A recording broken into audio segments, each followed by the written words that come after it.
mobile app. Support for NPR comes from NPR stations. Other contributors include Subaru, who, along with its retailers, is partnering with adoptaclassroom.org to provide funding to high-needs schools and local communities for the Subaru Loves Learning initiative. Subaru, more than a car company.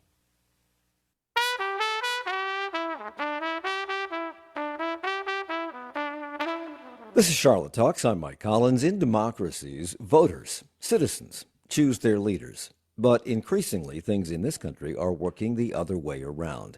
Gerrymandering, the process of drawing voting districts to favor particular interests, has allowed politicians to choose their voters. It is a process used by both political parties that is inherently unfair and undemocratic. But when used for political ends, the Supreme Court says it is completely legal. These exercises in redistricting usually occur following the release of census figures every 10 years. In fact, redrawing districts to reflect population disbursement is mandatory. But right now, the state of Texas, at the behest of Donald Trump, is attempting to redraw their districts 5 years ahead of the next census to add 5 Republican-occupied seats to the Texas delegation in hopes of maintaining GOP control of Congress in the 2026 midterms. That has started what Democrats are characterizing as a war. California Governor Gavin Newsom has launched a counterattack, a redistricting effort of his own. Well, we're reacting to the President of the United States and Governor Abbott trying to rig the election. They recognize they can't win in the midterms. All the momentum has shifted away from them. So they're doing what President Trump familiarly does, and that is trying to dial for votes. And now he's dialing up districts. New York Governor Kathy Hochul is considering a similar move. We're not going to tolerate our democracy being stolen in a modern-day stagecoach hoist by a bunch of law-breaking cowboys. Americans don't want a system that's stacked against them. They believe in fairness. It's fundamental. History will judge us on how we respond to this moment. But here in New York, we will not stand on the sidelines with the timid souls. This is a war. We are at war. And that's why the gloves are off, and I say, bring it on. Democrats appear to have been galvanized by these maneuvers in Texas, and Ken Martin, the chair of the Democratic National Committee, has adopted rhetoric setting the tone for a new approach by his party. What Republicans are trying to do in Texas is a model for other red states to lie, cheat, and steal their way to victory. It's insulting, it's shameful, and it's wrong. And as I've said, Democrats are going to fight this tooth and nail, and until the will of the voters is respected. This is not the Democratic Party of your grandfather, which would bring a pencil to the knife fight. This is a new Democratic Party. We're bringing a knife to a knife fight, and we are going to fight fire with fire.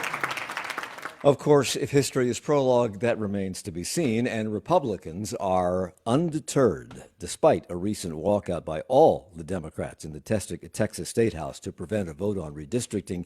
They have now returned, and that vote is imminent. So this hour, the latest skirmish in the turf wars over the future of our democracy, another look at redistricting, this latest move in Texas, possible countermeasures in blue states, and more. We're joined by Dr. Michael Bitzer, professor of politics and history and the director of the Center for North Carolina Politics and Public Service at Catawba College. He's the author of Redistricting and Gerrymandering in North Carolina, Battlelines in the Tar Heel State. David Daley is here. He's senior fellow at FairVote. That's a nonpartisan organization that researches and advances voting reforms to make democracy more representative. He's also the author of Antidemocratic, Inside the Far Right's 50-Year Plot to Control American Elections, and another book on gerrymandering with an expletive in the title, which also includes the phrase, "Why Your Vote Doesn't Count." And Reid Wilson is here, too. He's founder and editor of Pluribus News, which covers state-level public policy here in America. Gentlemen, thank you all for being here. Good morning. Welcome. Good to be with you. So, Michael, welcome back. Has there ever been an attempt to redraw districts between census years? Yes, and particularly here in North Carolina, we're really good at it because we've done it since 1980, usually due to legal challenges usually due to issues of allegations of racial gerrymandering, but we've also had our stint at partisan gerrymandering. So at least here in North Carolina, since the 1980s, we have never survived a full 10 years, a decade between census of having one complete set of state legislative maps and or congressional maps. It's part of North Carolina political history. But has that been because of legal challenges and court orders, or has it been because a governor has said, okay, legislators, come back into session, let's redraw these maps now? It's all legal challenges because when the governor was given the power of the veto back in the 1990s, the state senator who wrote that piece of legislation specifically excluded gubernatorial vetoes over redistricting legislation. Little known fact, that state senator eventually became Governor Roy Cooper. And I think he may wish if he could go back in time, he would have revisited that particular provision. David, I suppose it should not surprise us, given Donald Trump's behavior in 2020, making a phone call and asking the state of Georgia to find him enough votes to win the election, that he would tell Texas Governor Greg Abbott to redraw his state's congressional districts to give the GOP 5 extra seats to help the GOP maintain their majority in the next Congress. But have we ever seen anything quite this brazen? Quite this brazen. Recently, not exactly. This is the summer of our gerrymandering Armageddon. This is turned into all-out warfare. Red states, blue states. Really, the context here is that Republicans hold what is effectively a 219-216 advantage for the U.S. House. It's a 3-seat majority. Democrats very focused on trying to take that back and win back a lever of power in Washington. Donald Trump and the Republicans very interested in not handing over committee chairs and investigation tools and subpoenas back to the Democrats. So whenever you see a 3-seat majority, parties are going to do all they can to try and make that a little bit bigger. Trump is looking for those 5 seats to turn what is a 3-seat edge into an 8-seat boost. It's possible that California counters this. I don't think it's automatic still. It's very difficult for voters to be asked to embrace gerrymandering after being told how bad it is for so long. But this is not going to stop with Texas and California. This skirmish is going to continue. It's going to break out in many other states. Well, Reid, that's my next question, because we know how politicians, particularly Democrats, have reacted to this move in Texas and how they are discussing the possible move in California. But how have the majority of Americans who are not politicians reacted to this?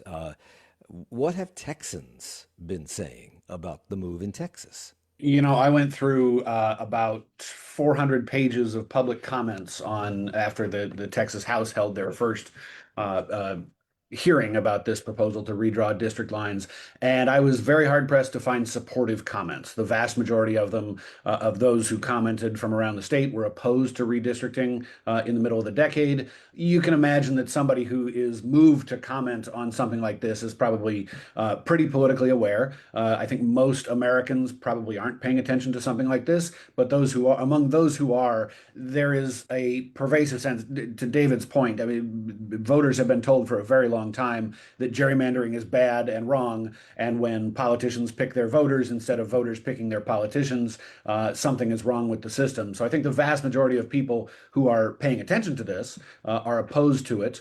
However, raw politics is its own force sometimes, and the Texas House is going to move forward today with their plan to redraw these seats, and there's not much that Democrats can do to stop them in this particular case.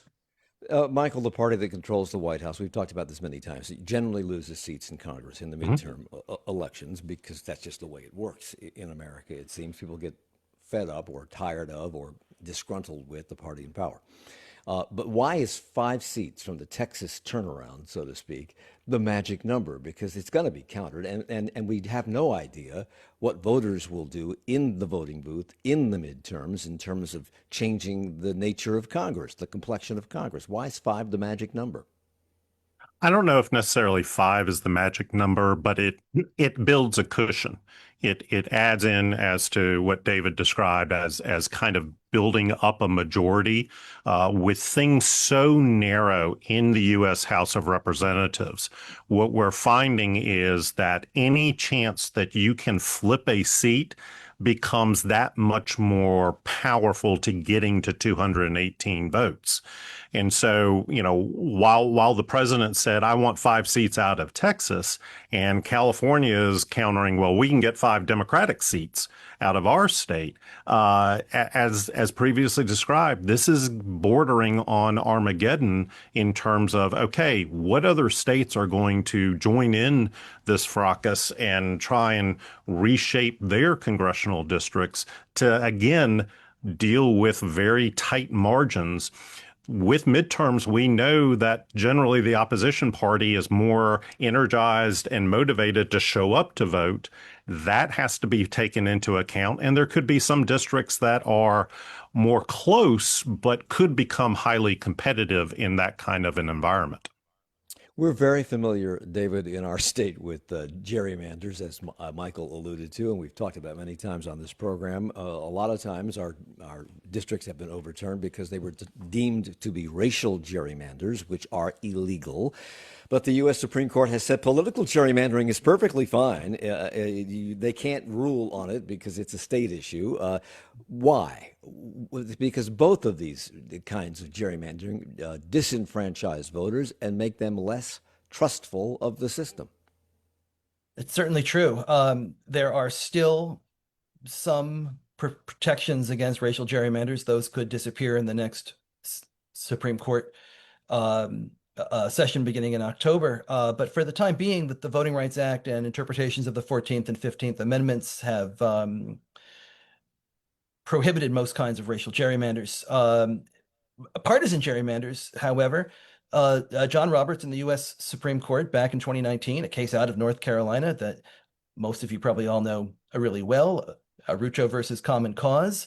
The Chief Justice not only overturned a lower court decision that had invalidated North Carolina's maps as an unconstitutional partisan gerrymander, but he closed the doors of the federal courts to these claims forever and ever. And the result of this, I think, in many ways, is this current moment that we are now in, because John Roberts and the court made this decision.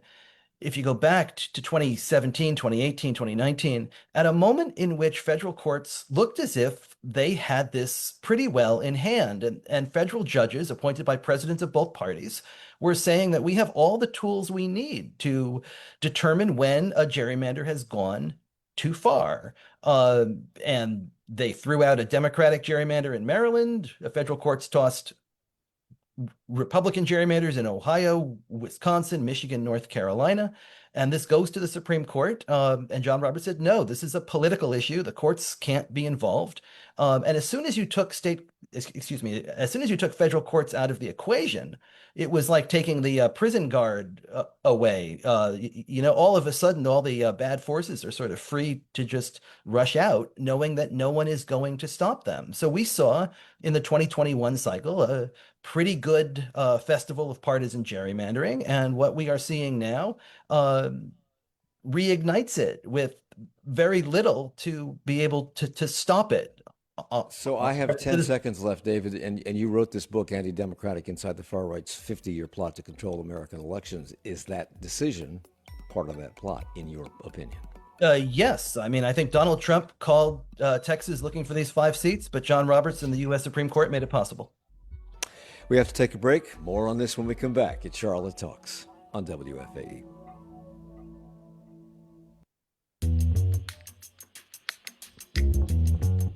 Good morning. It's just about 9:20. You're listening to Charlotte Talks right here on WFAE.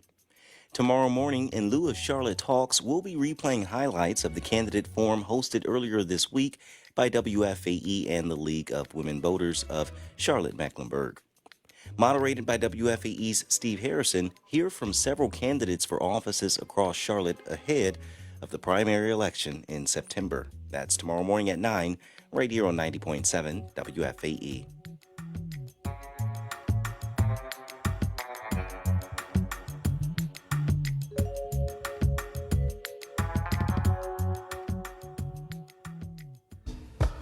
I'm Scott Tong. 20 years ago, the federal government resisted criticism from the public about its response to Hurricane Katrina. And Brownie, you're doing a heck of a job. The FEMA director's working 24. But the Federal Emergency Management Agency was far from prepared. How Katrina changed FEMA. Next time, Here and Now. And you can tune into Here and Now coming up today at noon right here on WFAE. Support comes from WFAE listeners and Blumenthal Arts announcing their 2026 PNC Broadway Lights series, featuring 8 productions, including The Outsiders, The Notebook, and The Great Gatsby. More at blumenthalarts.org/Broadway.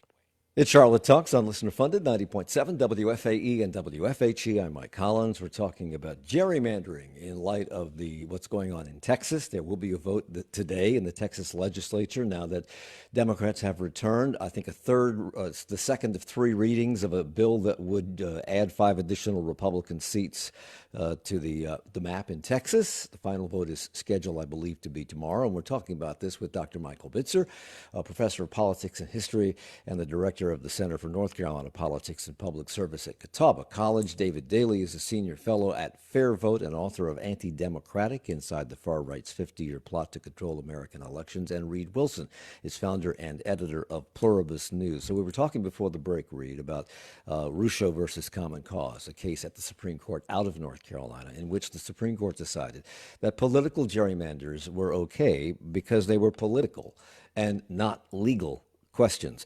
And that means arguments over political gerrymandering can only be decided in state courts. But in states like ours, where judicial candidates, even Supreme Court candidates, run in partisan races, and we have a Republican majority on the Supreme Court, is the fix already in?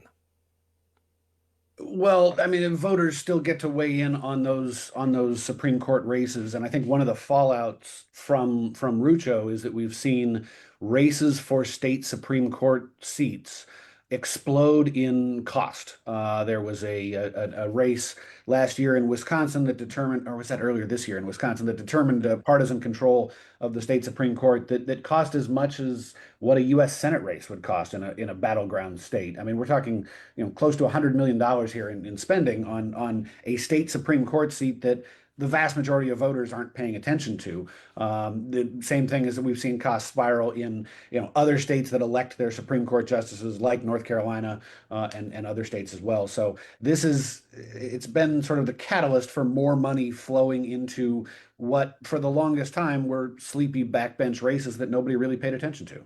Yeah. We mentioned, I asked Reid, Michael, what Texans thought about gerrymandering, and I know you have some data on what North Carolinians feel about it, because we seem to do this every 20 minutes. That we do, and it's the Political Scientists Full Employment Act, just on this particular topic. But back in June, we asked 1,000 North Carolinians through the Catawba YouGov poll, what is the level of importance that, quote, the way electoral districts are drawn doesn't consistently favor one political party over the other. That's partisan gerrymandering, tilting the districts to favor one party over the other. 84% of North Carolinians said it was important, very or somewhat, that those districts not be favored towards one party over the other. And when you break it down by partisanship, 84% of Republicans and 89% of Democrats say the exact same thing, that it is highly important districts not be favoring one party over the other. And yet both parties engage in this. Sure. Since you, Michael, and you, David, have both written about this with a slightly different bent, Is this Texas scheme and Donald Trump's assertions about elections in general and how they are conducted, and how I think his recent comment, as recent as 2 days ago, that mail-in ballots are fraudulent and you can't have free and fair elections if you have mail-in ballots, and he wants to outlaw that. He wants to have paper ballots everywhere in the country, something the president cannot control because elections are controlled by the states, not by the federal government. But is all of this part of a well thought out plan, or is it just a means to foment distrust in elections and increase disinterest in participation, David? I'm not sure I ever credit Donald Trump with too much of a well thought out plan, but I do think that what we are seeing is of a piece. And Americans would probably be wise to connect all of these pieces, especially ahead of the midterms, right? I mean, we are looking at what's happening in Washington, D.C. right now, where you have National Guardsmen from red states out in force, and I don't, and a downtown that's been emptied out because people are afraid of masked ICE officers pulling them off the street, and I mean, I do wonder if there's a connection here to what you might see in cities that Donald Trump has gone after in other elections, right? Detroit, Philadelphia, Atlanta, and Milwaukee. Are we going to see similar increases in troops as election day approaches? Are we going to try to get rid of mail-in voting and force people to, stand in long lines in Atlanta, where they're often 6 hours, and people are going to be afraid to stand in those lines? I mean, the phrase militarized voter suppression is not one that I would have thought I would ever be saying in the United States of America. But I think we should be concerned that perhaps that's where this is headed.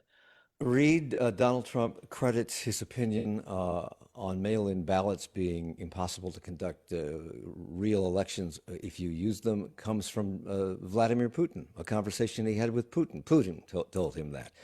I know you have a comment on mail-in ballots, but before you make that comment, correct me if I'm wrong. I believe in the last election in which Donald Trump won, he participated in that election by a mail-in ballot. Yeah, he's been a mail-in voter for most of his electoral career. And the fascinating thing about Trump's hatred of mail-in ballots is that there is a big disconnect between Trump and the sort of professional class of the Republican Party, who know that they rely on mail-in ballots to win elections. In a lot of the states that Trump won last year, mail-in voting is either, I mean, it is the most widely adopted form of voting. In places like Arizona and Utah and Florida, more people are mailing in their ballot than showing up at the polls. In my home state of Washington, we conduct our elections entirely by mail. So does Oregon and a couple other states, if I'm not mistaken. But the really interesting thing, after Trump came out with his most recent statements claiming that he's going to be able to ban mail-in voting, which, to be clear, he won't be able to because election administration is left to the states, we heard a clamor from Democratic governors and election administrators around the country against his push to ban mail-in ballots. I've heard almost nothing from Republican governors. They're not standing up and backing Trump's push to end mail-in ballots because they know that that's the way they got elected. And mail-in voting works. It reduces those lines that Dr. Bitzer talked about with people waiting, or David talked about with people waiting for 6 hours in line. And it's better for election administration. It's just the actual function of running an election is very difficult work. And anything you can do to break down those barriers and make it easier for state administrators to count ballots quickly and accurately is something that states, even Republican states, are going to adopt. Michael, Donald Trump, since the very minute he floated down the escalator 10 years ago to declare his candidacy first time, is known for pushing the envelope, and that's putting it nicely. Some say he bends or breaks the rules. Laws don't apply to him, in his opinion, and he breaks them left and right. I'm curious about this call that he made to Texas Governor Greg Abbott, asking him to redistrict the state so that they could get 5 more seats in the Congress in 2026. Could that be considered election interference? I think certainly if you're trying to tip the scales to one's benefit, sure, that's interference. Well, that's exactly what he's trying to do. But I would also remind folks of a mentor I had in my PhD studies at UGA, who wrote a book literally called Redistricting, the Most Partisan Activity in American Politics. And that's saying something. In our nationalized, polarized environment, redistricting is probably the most partisan activity one can engage in, and we're seeing it writ large in this kind of dynamic. And I think that the thing that we're maybe not getting to is how redistricting has changed. Sure. And redistricting has 100% always been deeply partisan. Both sides have participated in it to their shame and to the detriment of voters in all of these states. But I think that we need to step back and think about how redistricting and gerrymandering has changed in the computer and technological era, in which the software that these map makers use so much more sophisticated and intense than essentially the guesswork that politicians were doing in the 70s, the 80s, the 90s, really up into the O's, right? Whenever you do something generally once every 10 years, and you see the kind of leaps that the computer revolution has given us over the 21st century. The maps that were drawn in 2011 are of an intensity and have a difficulty to defeat more than any other gerrymanders perhaps in our history. Gerrymanders in the old days would melt away sometimes over the course of a decade. People would move, people would die, that there might be a population, a big political issue would cause a shift. What we're seeing on the maps that were drawn beginning in 2011 and the maps now in 2021 is that you can't defeat them at the ballot box. And that's why it would have been so important for the Supreme Court to step in, because these maps are of a different variety. It's why we're seeing that 398 of 435 congressional seats in 2024 were non-competitive. You only had 37 races that were within 5%. So the map keeps shrinking. And as politicians keep going after those 37 seats, right, in Texas and in Ohio next, in California, what we are seeing is a U.S. Congress, in addition to state legislatures, as you all know, in North Carolina, that essentially is out of the control of voters, in which most of these elections have been decided based on how the district lines have been drawn. And that is why, in a recent case in North Carolina, the court said our districts were drawn with what was the term that they used, Michael? Something to do with precision. Well, surgical precision, but surgical precision. That was an issue of voting requirements as well. Yeah. Right. Yeah. But that's before the age of AI, which is about to enter the equation for the next census redraw. Michael, I know you wanted to add to what David was talking about. Go ahead. Well, I just want to also add everything David talked about exactly. I mean, the technology has become, again, so surgically precise, but it's also due partly, I would contend as well, due to voter behavior. That, the building blocks, particularly here in North Carolina, are precincts. That's where people go to cast ballots. But those precincts across North Carolina are becoming more and more overwhelmingly for one party over the other. And when you have those building blocks to create electoral districts, like state legislative districts, like congressional districts, the fault in at least part of this, dear Brutus, lies not in our stars or the lines, but in ourselves as voters, because we are so siloed, we are so like-minded with our fellow voters, and partisanship loyalty is so intense nowadays. That to me is another complex underlying current that David laid out with the technology piece.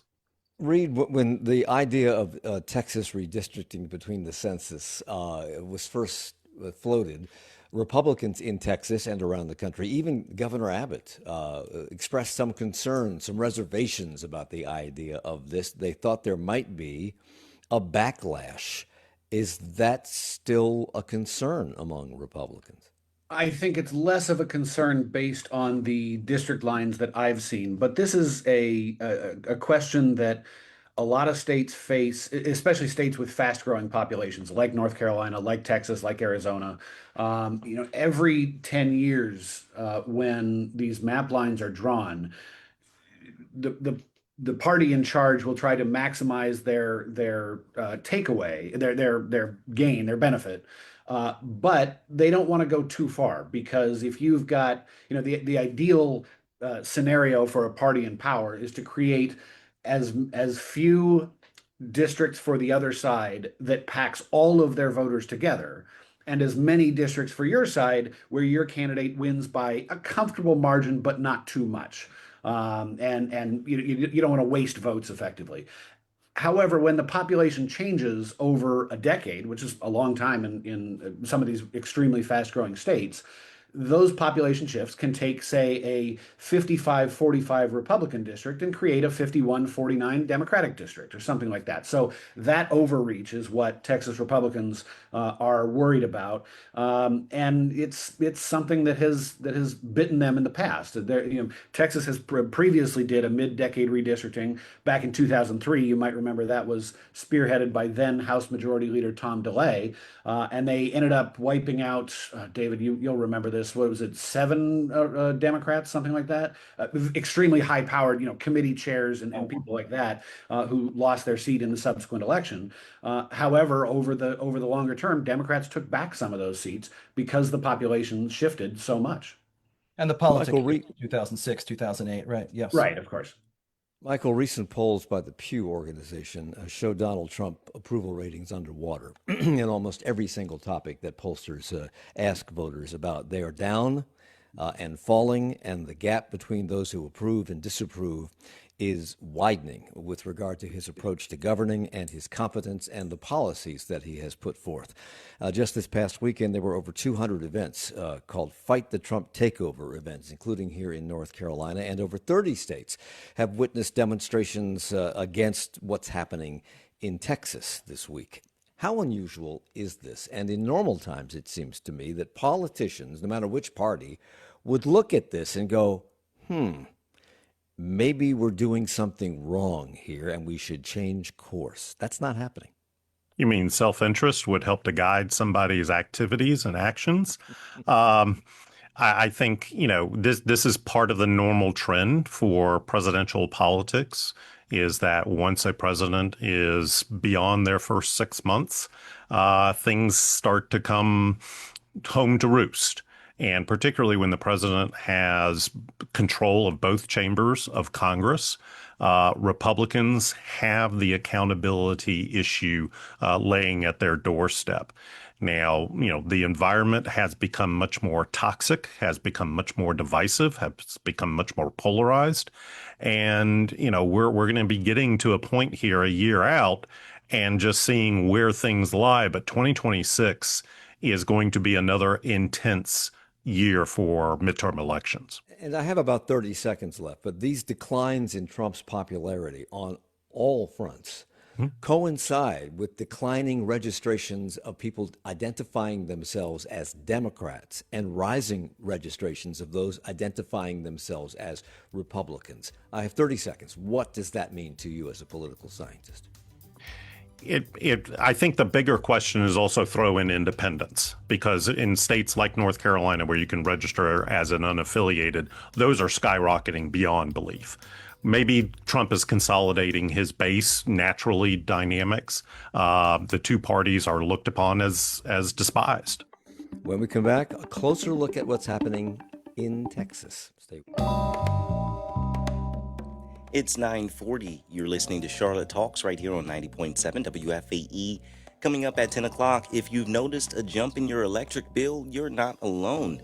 Energy prices have surged across the country this summer, going up more than twice the rate of inflation. So, what's behind the spike?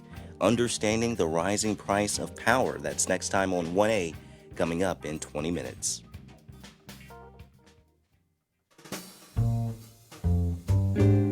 Did you know WFAE also offers a 24/7 jazz music service? It's called the Charlotte Jazz Channel, and you'll hear timeless classics and contemporary wonders. Every day, we curate a musical journey that celebrates the rich diversity of jazz. Tune in anytime, anywhere with our mobile app, listen at WFAE.org, or tune in WFAE HD2 on the radio, and let the Charlotte Jazz Channel become the soundtrack to your day or night. I'm Mary Louise Kelly. And I'm Steve Inskeep. One of the things you can count on from NPR and this station, we've got your back when it comes to reporting the news. And one thing this station counts on is contributions to keep it going. A really easy way to support this station is donate a vehicle you don't need anymore. It's free to you and could be worth hundreds of dollars in support. Thanks. Learn more at WFAE.org/cars. It's Charlotte Talks on WFAE and WFAE.org. I'm Mike Collins. We're talking about the war over between the census gerrymandering, which is specifically going on right now in Texas and which may soon involve California and other blue states. Dr. Michael Bitzer is here from Catawba College, David Daley from FairVote, Reid Wilson from Pluribus News. This all began in Texas in June with the idea of redistricting, and then the governor there called a special session in July. Democrats walked out, but that special session was going to talk about redistricting, but they were also going to talk about relief for flood victims in the Texas Hill Country. But Democrats felt they had to walk out to prevent this vote on redistricting. And State Representative James Tallarico, I hope I'm saying his name correctly, released a video statement at the start of the walkout explaining what he and fellow Democrats were doing, and he made the case for that action this way. They're turning our districts into crazy shapes to guarantee the outcome they want in the 2026 elections. If this power grab succeeds, they will hang on to power without any accountability from the voters. But Texas Democrats are fighting back. We're leaving the state, breaking quorum, and preventing Republicans from silencing our voices and rigging the next election. Reid, that might have been seen as a noble cause, and you've already said that Texas citizens don't like the idea of gerrymandering, but it also stopped votes on needed flood relief. So what was Texans' reaction to that? Did the Democrats win or lose points? I think Democrats won a Pyrrhic victory here in that they put a spotlight on this mid-decade redistricting that's happening. They clearly, in your intro, you talked about lighting a fire under Democrats. And they, for the longest time, Democrats have really hamstrung their own political power in passing things like redistricting commissions and reforms. And that's a big part of the reason why there are fewer seats that Democrats are able to redistrict now than they might have in the past. It's the reason that California is going to have to go to voters to ask them to approve a mid-decade gerrymander rather than simply passing a plan through the state legislature. So, in the long run, the Texas Democrats put a spotlight on this issue. They ignited anger and a ferocity among Democrats in other states. But ultimately, they were never going to succeed in blocking this redistricting plan because we've seen the same thing with walkouts in 2003 over that redistricting plan when a bunch of Democrats went to Oklahoma and then New Mexico, and then a similar walkout in 2021 over a measure that changed voting rules. Democrats left the state, but they came back a couple of weeks later. So this happens on repeat. They're able to place the spotlight on their issue, but ultimately that issue passes. So, Michael, Reid makes a good point because the Democrats have returned. They're back. The vote will take place. They're going to lose. What was the point?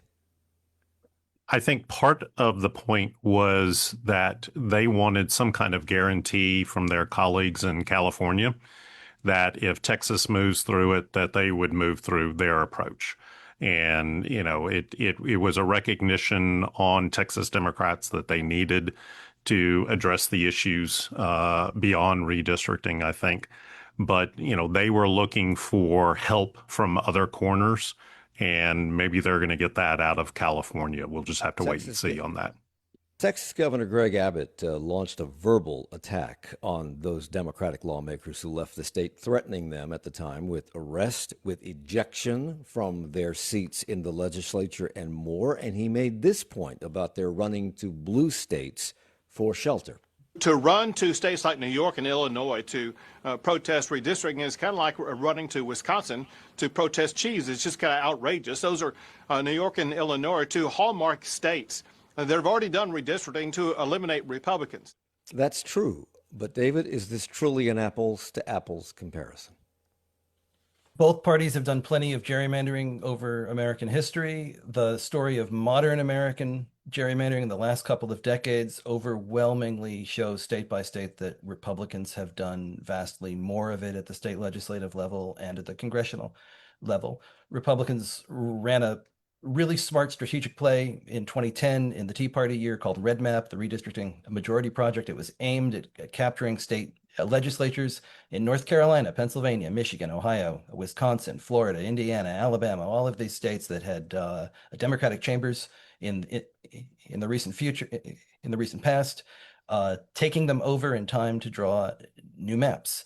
I don't think you can understand the consequences of American politics ever since then without grappling with the nation that Red Map built and the effect of that on American politics and state politics. So Republicans in 2021 had the power to draw about 195 congressional seats on their own. Democrats controlled 7 states and 49 seats. So the numbers here are just not in proportion. Democrats most certainly have gerrymandered the living bejesus out of Illinois. That is one of the worst gerrymanders in the nation. It's a 14-3 to Democratic map. Democrats control 82% of the seats with about 53% of the two-party vote. It's absolutely insane. But this is what Democrats did in 2021 in the states that they could do this after the Roberts Court came down with the Rucho decision, essentially incentivizing and telling every state to go ahead and do their worst. So Illinois, Maryland, New Mexico, Nevada, Oregon were Democratic controlled states in which you see that kind of gerrymandering. It does not add up to the same gerrymandering. The Brennan Center says Republicans have about a 16-seat advantage on the current map.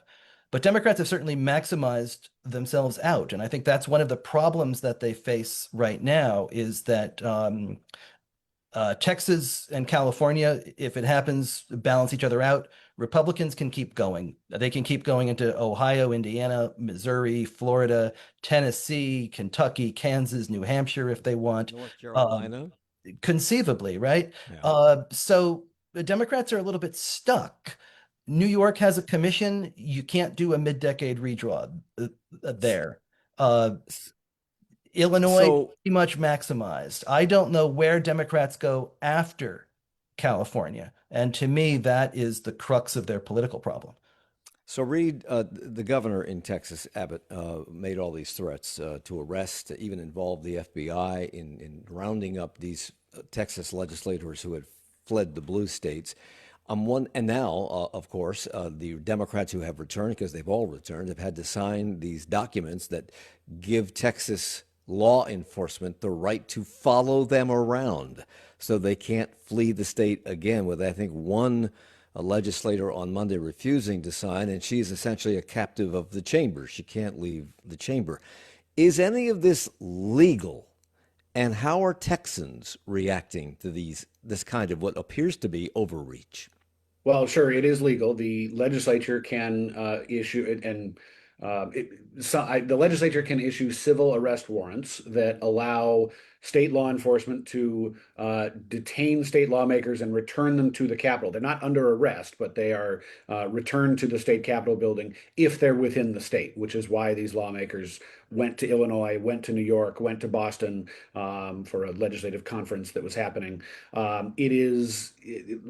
Well, the FBI apparently identified where they were, although I don't think it was a terribly secret, given that all these Texas Democrats were showing up on MSNBC and CNN every 20 minutes. But and by the way, it wasn't just one representative. There were at least 8 Texas House Democrats who spent the night in the chamber last night in protest of this this unprecedented order by the House Speaker that that they not be allowed to leave the state, or they'd not be allowed to leave the chamber unless they consented to this law enforcement agreement, law enforcement surveillance, basically. So it's interesting we'll see how it plays out.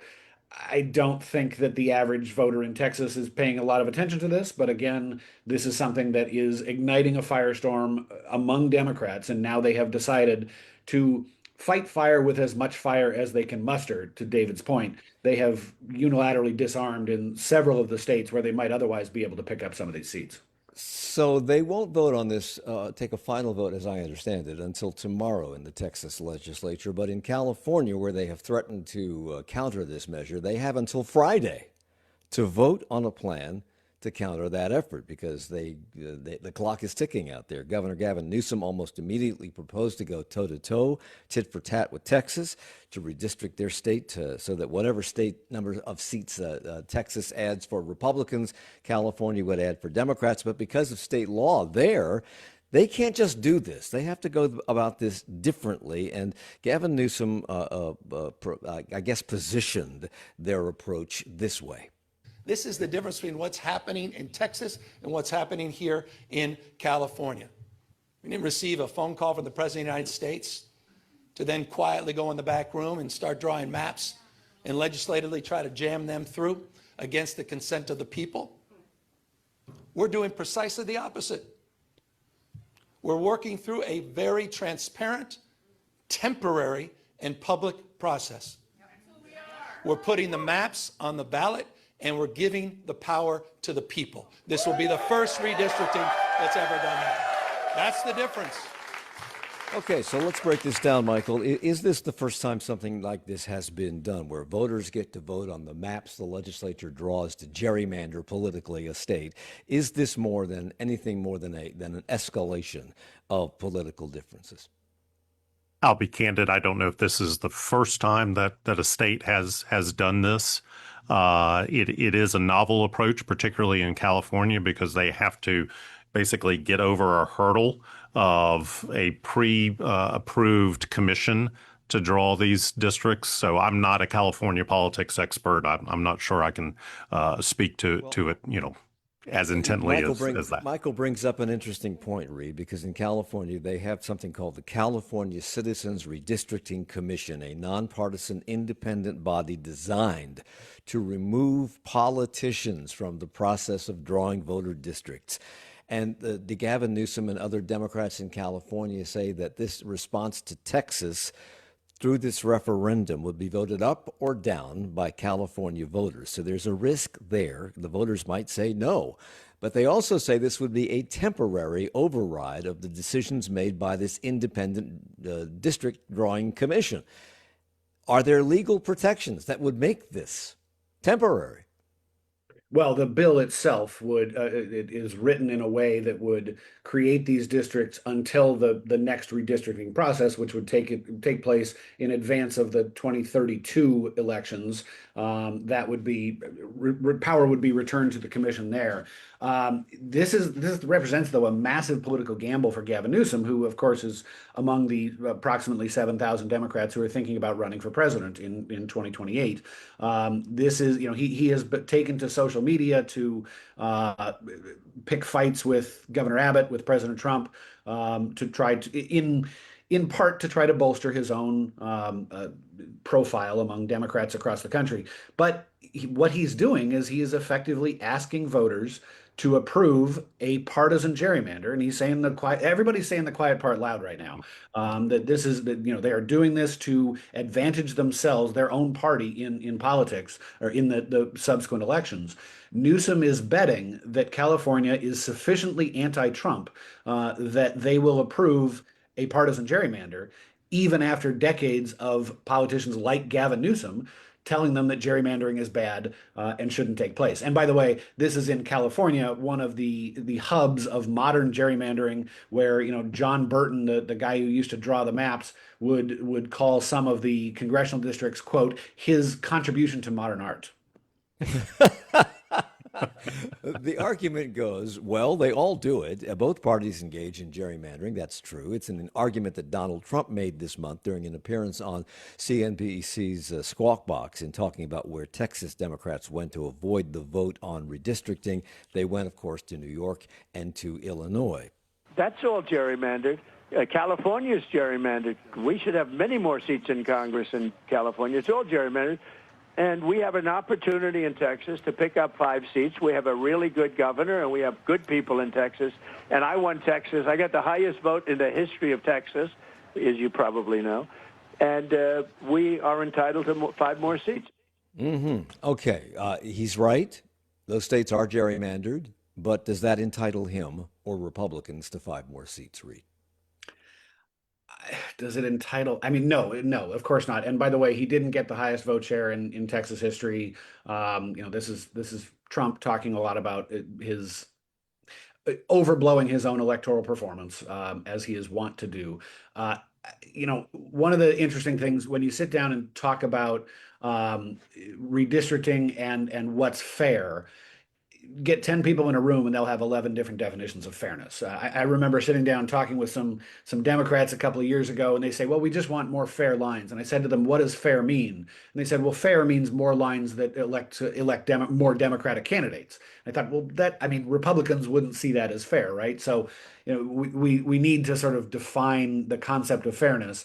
But I think sort of the premise of American elections is that no party is entitled to seats. You got to go out there and earn the votes. David, you recently wrote an essay, a guest essay in the New York Times, and you ended it with this sentence: realistically, voters have nowhere to turn. John Roberts abandoned them long ago. The predictable destruction we are sure to face belongs to him. You make it sound, when you read the whole guest essay, that the country is doomed. Is that what we're saying? What you're saying?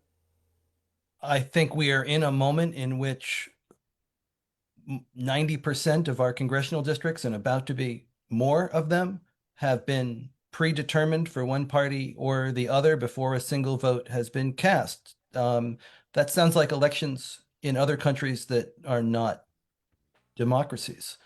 Voters hate this. Republicans hate it. Democrats hate it. Independents hate it. But they've got nowhere to turn because the lawmakers who do this use it to keep themselves in office. The courts have been closed, and the ballot box, not always our friend. David Daley is senior fellow at FairVote, author of Inside the Far Right's 50-Year Plot to Control American Elections, and another book, which we can't mention the title of. Dr. Michael Bitzer from Catawba College, and Reid Wilson, founder and editor of Pluribus News. Thank you all three for the hour. Charlotte Talks is a production of 90.7 WFAE. Support for Charlotte Talks comes from Mazda of South Charlotte. Our executive producer is Gabe Altieri. The senior producer is Sarah D'Elia. Our producer is Chris Jones. For more information about Charlotte Talks, to listen to past episodes, or to subscribe to the Charlotte Talks podcast, visit WFAE.org/Charlotte Talks. Additional support for WFAE programming comes from the Corporation for Public Broadcasting, a private corporation funded by the American people. It's 10 o'clock. Coming up next is 1A.